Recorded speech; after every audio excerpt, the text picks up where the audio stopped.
Niyə mahnıların əksəriyyəti melankolikdir? Dərd çəkirəm. Dərd çəkirəm, bu qədər. Altın kələbəyə gedəndə demişlər ki, o da gəlməlidir. Həmin vaxtı qatıla bilməyibmiş.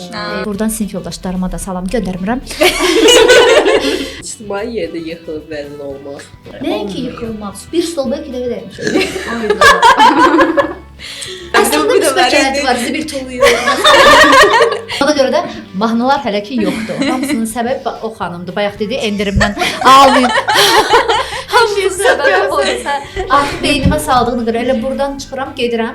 Artıq qalan pulumu gedib özümə bir kutka alacağam. Yenə mahnısız qaldınız. Yenə mahnısız. Hamısı.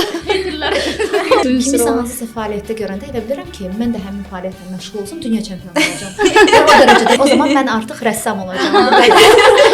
İlahi adlı mahnınızı bu qədər seviləcəyini təxmin etmişdiniz. Seviləcəyini yox, tənqid olunacağını təxmin etmişdim. İnsanlar dincəlmək üçün məni dinləmirlər.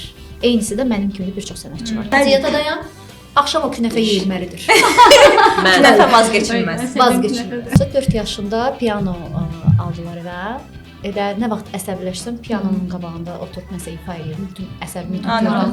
Oradan başa düşdüm ki, sən benim arkadaşım ola bilirsən. Bu şou deyil. Yeni bölümləri ilə hər həftənin cümə günü 20:00-da yayımdadır.